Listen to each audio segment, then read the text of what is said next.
Assalamualaikum warahmatullahi wabarakatuh. Perkenalkan, kami dari kelompok 9 dan kelompok 10 akan mempresentasikan hasil diskusi kami tentang penghitungan margin keuntungan dan teknik bagi hasil. Yang pertama, perhitungan margin keuntungan. Margin secara bahasa adalah laba kotor atau tingkat selisih antara biaya produksi dan harga jual di pasar. Margin secara istilah adalah kenaikan bersih dari aset bersih sebagai akibat dari memegang aset yang mengalami peningkatan nilai selama periode yang dipilih oleh pernyataan pendapatan. Keuntungan juga bisa diperoleh oleh pemindahan saling tergantung insidental yang sah dan yang tidak saling tergantung, kecuali transfer yang tidak saling tergantung dengan pemegang saham atau pemegang-pemegang rekening investasi tak terbatas dan setara dengannya. Metode penentuan margin. Yang pertama ada markup pricing atau penentuan tingkat harga. Yang kedua, target return pricing atau harga jual produk yang bertujuan mendapatkan tingkat return atau sebesarnya modal. Yang ketiga, on investment atau penentuan beberapa return atas modal yang diinvestasikan.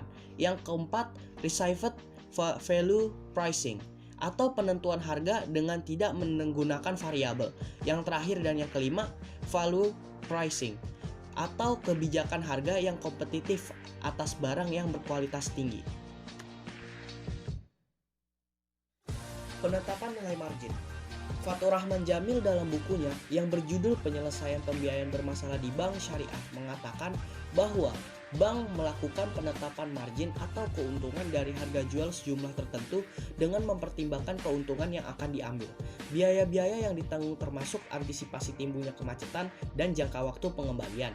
Hal ini ditunjang oleh Undang-Undang Perbankan UU Nomor 10 Tahun 1998 tentang perubahan Undang-Undang Nomor 7 Tahun 1992 tentang Perbankan, Pasal 1 Nomor 13 dan Pasal 6 huruf M yang berisikan tentang pembiayaan pada perbankan syariah. Penetapan margin keuntungan. Yang pertama, reference margin keuntungan. Yang dimaksud dengan reference margin keuntungan adalah margin keuntungan yang ditetapkan dalam rapat ALKO Bank Syariah. Margin keuntungan ditetapkan berdasarkan pertimbangan berikut. Yang pertama, direct competitors market rate atau tingkat margin keuntungan rata-rata perbankan syariah. Yang kedua, indirect competitors market rate, tingkat suku bunga rata-rata perbankan profesional. Yang ketiga, expected competitive return for investor atau target bagi hasil kompetitif yang diharapkan akan diberikan kepada dana pihak ketiga. Yang keempat, acquiring cost atau biaya yang dikeluarkan oleh bank yang langsung terkait dengan upaya untuk memperoleh dana pihak ketiga. Yang kedua, penetapan harga jual. Setelah memperoleh reference margin keuntungan, bank melakukan penetapan harga jual. Harga jual adalah penjumlahan harga beli atau harga pokok atau harga memperoleh bank dan margin keuntungan. Yang ketiga, pengakuan angsuran harga jual. Angsuran harga jual terdiri dari angsuran harga beli atau harga pokok dan angsuran margin keuntungan.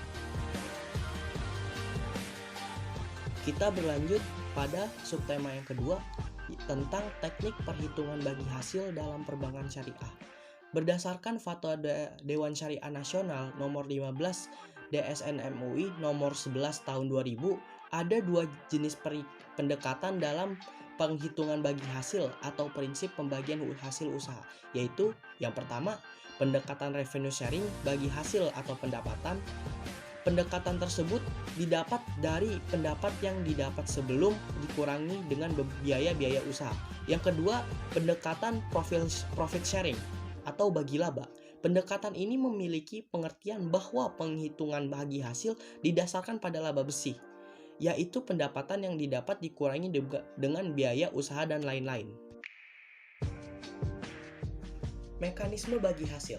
Perhitungan bagi hasil dalam perbankan syariah dapat mengikuti tata cara dan ketentuan yaitu sebagai berikut. Yang pertama, hitung saldo rata-rata harian sumber dana sesuai klarifikasi dana yang dimiliki. Misalnya tabungan mudorobah dan investasi mudorobah.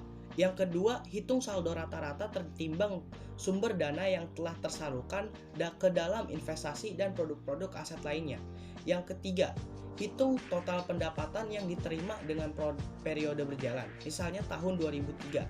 Yang keempat, bandingkan antara jumlah sumber dana dengan total dana yang telah disalurkan. Yang kelima, alokasi total pendapatan kepada masing-masing klarifikasi dana yang dimiliki sesuai dengan data saldo rata-rata tertimbang.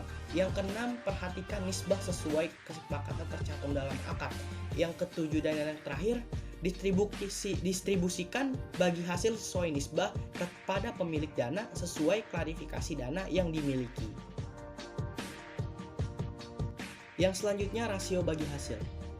Rasio atau porsi bagi hasil yang akan diterima oleh tiap-tiap pihak yang melakukan akad kerjasama usaha, yaitu pemilik dana, pengelola dana yang tertuang dalam perjanjian dan telah ditandatangani pada awal sebelum dilaksanakannya kerjasama usaha. Apabila dalam akad diperjanjikan porsi simpanan adalah 40/60, maka bagi hasil yang didistribusikan kepada penabung atau investor maupun nasabah adalah 60% dari distribusi yang didapat untuk klarifikasi simpanan. Sekian presentasi dari kelompok kami, kurang lebihnya mohon maaf. Wassalamualaikum warahmatullahi wabarakatuh.